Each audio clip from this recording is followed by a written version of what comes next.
Bonjour, bienvenue dans la série sur les échecs. Donc nous continuons nos exemples de parties illustrant le combat entre le fou et le cavalier. Ici, une partie de Smilov contre Rudakovsky qui s'est jouée à Moscou en 1945.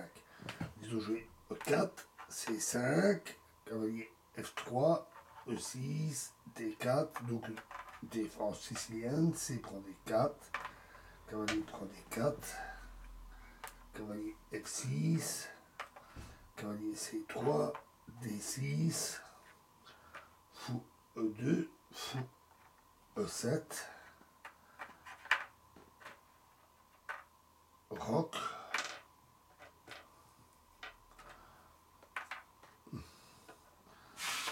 roc,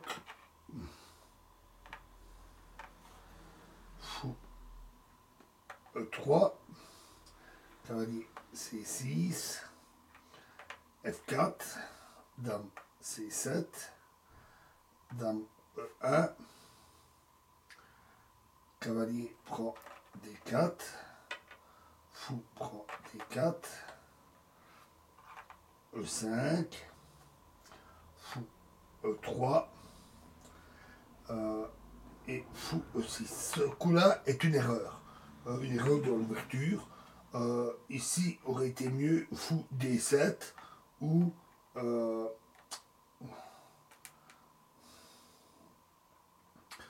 fou D7 aurait été nettement mieux. Et ils ont joué fou E6. F5, et voilà pourquoi, et fou C4, également erreur. Il aurait fallu essayer fou D7, G4, alors les noirs ont perdu un temps, fou C6, fou F3, D5, un coup intéressant, E prend D5,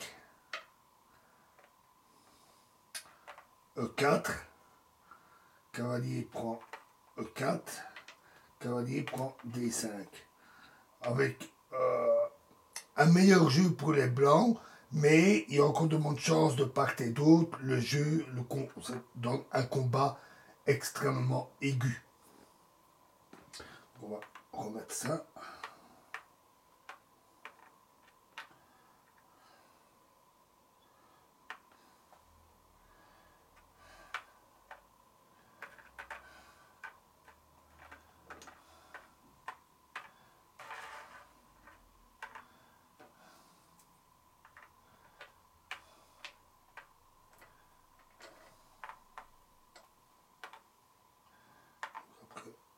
E4, C5, cavalier F3,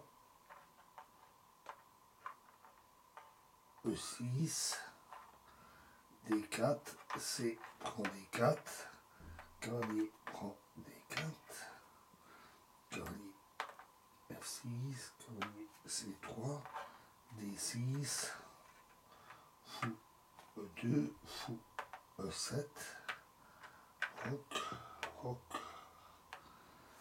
fou E3, cavalier C6, F4, dame C7, dame E1, cavalier prend D4, fou prend D4, E5, fou E3, et donc fou E6, F5 et fou, donc fou C4.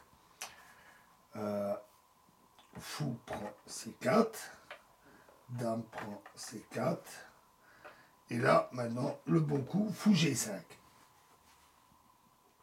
Ce coup, c'est vraiment la décision positionnelle. Les noirs ne peuvent pas éviter l'échange de leur cavalier F6, ce qui donne au cavalier blanc le fort point d'action D5.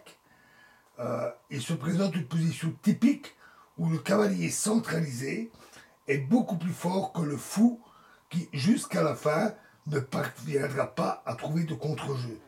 Tour E8, fou prend F6, fou prend F6 et cavalier D5. notons que, alors, on voit ici ce fou qui est plutôt mal placé. C'est vraiment ce qu'on appelle un mauvais fou, hein. Il est bloqué par ses propres pions, il n'a pratiquement aucun champ d'action. Euh, les donc cavalier D5. Et les blancs n'ont même pas besoin de perdre de temps pour couvrir le pion C2. Car si dame prend C2, alors tour F2, et après dame C5, c'est tour C1, suivi de cavalier C7, avec le gain de la qualité en prenant les tours en fourchette. Donc fou D8, C3, B5, B3, dame C5, échec, roi H1, tour C8, tour F3, roi H8. Ici, ça aurait été la dernière occasion pour les Noirs de protéger leur défense par F6. À l'ère les Blancs ont le choix entre une attaque de roi avec toutes les pièces lourdes, tour en H3 et après A5, c'est dame H4, dame après H6, c'est dame G4, roi H8 et tour F1, suivi de dame G6 et tour F3. Donc, alors une autre manœuvre également très forte est l'ouverture de la colonne par A4. Mais après roi H8, l'affaiblissement de la position du roi va ramener très rapidement à la défaite. Pas F6, mais F6. G prend F6. Dame H4. Tour G8.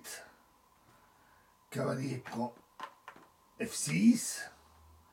Tour G7. Et le bon coup, tour G3. Les blancs menacent maintenant, dame prend H7, échec, ainsi que tour prend G7. Étant donné que, évidemment, la tour ne peut pas prendre la tour blanche, sinon c'est mat immédiatement. Et sur tour prend G7, roi prend G7, dame prend H7, échec, et après roi prend F6, c'est tour F1, échec. Donc fou prend F6, dame prend F6, ce qui cloue la tour. Tour G8, tour D1, D5 et tour prend G7. Et là, les noirs ont immédiatement abandonné. Ils ne peuvent plus se défendre.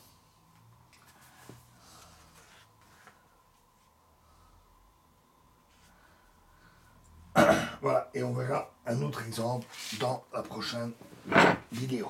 Je vous remercie.